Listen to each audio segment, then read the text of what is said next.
আপনি কি কখনো চিন্তা করছেন যে মহান আল্লাহ তাআলা পবিত্র কোরআনে কেন বলেছেন বিসমিল্লাহির রহমানির রহিম কুল্লু নাফসিন যায়িকাতুল মউত, অর্থাৎ কি প্রত্যেকটা প্রাণীকে মৃত্যু স্বাদ গ্রহণ করতে হবে। এর মানে হচ্ছে দুনিয়াতে যত কিছু জীবিত আছে প্রত্যেকটা প্রাণীকেই মরতে হবে। তাহলে আপনি কি ভেবে তো এই গাছ গাছ কিন্তু জীবিত, আমরা যখন গাছটা কাটি তখন কিন্তু মারা যায়। একটা পিঁপড়া দেখেন তো, আপনি যখন হাতে টিপে দেন, হাতে যদি চিমটি মারেন বা হাতে যদি চাপ প্রয়োগ করেন তাহলে সেই পিঁপড়াটাও মারা যায়।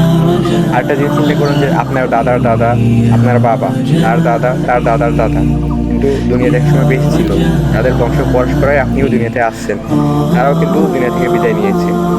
এটার মূল কারণ যে আল্লাহ পাক পবিত্র কোরআনে এই আয়াতটি দ্বারা এটা বোঝাতে চেয়েছেন যে যখন তোমাকে আমি দুনিয়াতে পাঠাইছি তখন তোমাকে মরতেই হবে। অর্থাৎ এটা আমাদেরকে সবসময় মৃত্যুর কথা স্মরণ করিয়ে দেয়। আপনি আরেকটা জিনিস চিন্তা করেন তো, দেখেন তো যে দুনিয়াতে যত কিছু জীবিত আছে, মাছ বলেন, পাখি বলেন, গাছ বলেন, প্রত্যেকটা জিনিস এখন যার প্রাণ আছে তারা কি মরতেছে না? মরতেছে, কিন্তু তারা আবার করছে।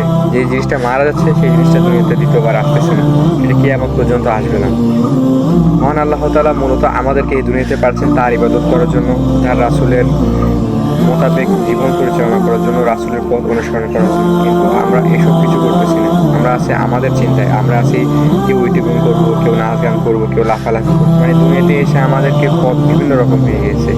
এক পর্যায়ে আমরা আমাদের জীবনটা এমনভাবে করতেছি যে আমাদের জীবনটা বরং আল্লাহ রাসূলের পথ নয়, বরং জাহান্নামের দিকে আমরা নিয়ে যাচ্ছি। এত কিছু আমি বলতে চাই না। আমি যে বিষয়টা নিয়ে বলছি সেটা হচ্ছে যে আল্লাহ পাক রব্বুল আলামিন পবিত্র কোরআনে, আমিও নিজেও অনেকবার পেয়েছি, যেমন সূরা আনকাবুতে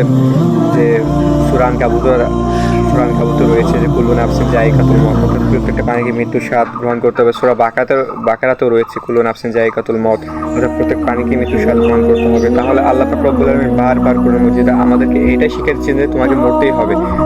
তাহলে যে আজকে আমার হায়াত কতটুকু আছে আমি নিজেও জানি না, আপনার হায়াত কতটুকু আছে আপনিও তাও জানেন না। তাহলে আমাদের কিসের এত অহংকার, কিসের এত দাম্ভিকতা? যে শরীর খাবে মাটি, যে শরীর খাবে পোকামাকড়ে, যে হাড্ডি খাবে মাটি, যে শরীর খাবে পোকামাকড়, সাপ বিচ্ছু, যে শরীরকে পচে ছারকার হয়ে যাবে, সেই শরীরে আমরা কেন এত অহংকার করতেছি? আমাদের উচিত নামাজ পড়া, আমাদের উচিত আল্লাহর পথে থাকা, আমাদের উচিত নবী রাসূলের পথ অনুসরণ করে যে জীবনকে পরিচালনা করা। কিন্তু আমরা তা করতেছি না, আমরা করতেছি ইহুদি খ্রিস্টানদের পথ অনুসরণ, আমরা করতেছি বিভিন্ন ধরনের যেগুলো অপছন্দনীয় কাজ, যা আল্লাহ তাআলা পছন্দ করে না সেসব কাজ।